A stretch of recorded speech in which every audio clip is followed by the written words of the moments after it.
கீழடி அருங்காட்சியகம்,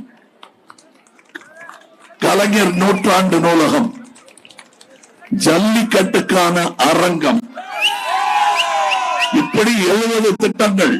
அதனால் தான் சொன்னேன், திமுகவையும் மதுரையும் பிரிக்க முடியாது, தொடர்ந்து தொண்டு செய்தவர்களையும் மக்களையும் பிரிக்க முடியாது. அது அமெரிக்காவில் கூடைப்பந்து என்று ஒன்று விளையாடுவார்கள், அது அங்க மட்டும்தான் விளையாடுவாங்க. ஆனா அவங்க அதை விளம்பரப்படுத்தும் பொழுது அகில உலக கூடைப்பந்து, அவங்களே ஜெயிச்சுப்பாங்க, அவங்களே போட்டுப்பாங்க, கொஞ்சம் நாங்கள்லாம் கிண்டல் எடுத்திருக்கோம். ஆனால் அவர்கள் கனவு நிஜமாகிவிட்டது. அப்படி உலகத்திலேயே எங்கும் இல்லாத ஒரு விளையாட்டு ஜல்லிக்கட்டு. அதன் தலைநகரம் அலங்காநல்லூர். அதை அகில உலக ஜல்லிக்கட்டு தலைநகரம் என்று சொல்வது மிகையாகாது. கொஞ்ச நாட்ல அதுவே உலகம் முழுவதும் விளையாடும் வீர விளையாட்டாக மாறும்.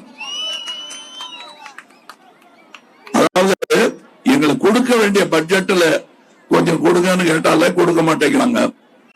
கீழடிக்கு அருங்காட்சியகம் வைன்னா அவங்க வைக்கவா போறாங்க? ஆனா ஒன்று சொல்லிக் கொள்ள விரும்புகிறேன், கீழடியின் கலாச்சாரத்தை சொல்லுவது வெறும் மதுரையின் தமிழர்களின் கலாச்சாரம் அல்ல, மனிதர்களின் கலாச்சாரம். உலகத்தின் கலாச்சாரத்தில் ஒரு பகுதி. அதை போற்றி காப்பாற்ற வேண்டியது நம் கடமை. தமிழ்நாடு விளையாட்டுக்கு ஒரு தலைநகரமாக வேண்டும் என்று என் தம்பி மாண்புமிகு அமைச்சர் உதயநிதி ஸ்டாலின் அவர்கள் முயன்று கொண்டிருக்கிறார். அவர் முயற்சி எல்லாம் வெற்றி பெற வேண்டும் என்று வாழ்த்துவதோடு நடந்தே தீரும் என்னும் நம்பிக்கை எனக்கு இருக்கிறது என்பதையும் சொல்லிக் கொள்ள விரும்புகிறேன். அதாவது நல்லவர்கள் கையில் ஆட்சி கிடைத்தால் என்ன ஆகும் என்பதை நான் சொல்லி இருக்கிறேன்.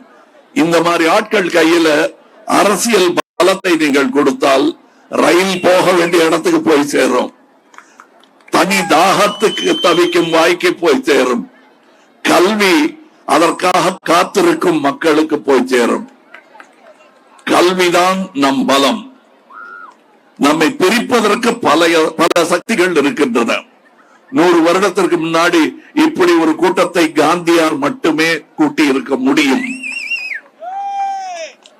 இங்கே காந்தியார் தன் சட்டையை துறந்தது மதுரையில் தான்.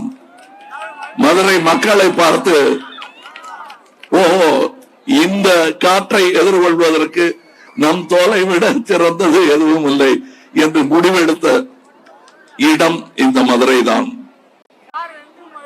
இங்கே நாம் செய்து கொண்டிருக்கும் நல்லவைகள் நாடெங்கும் பரவ வேண்டும் என்பதுதான் ஆசையே தவிர, நீங்கள் செய்யவில்லை என்று சுட்டிக்காட்டுவதை விட இங்கே செய்திருக்கிறோம். மகளிர் உரிமை தொகை, இலவச பேருந்து பயணம்,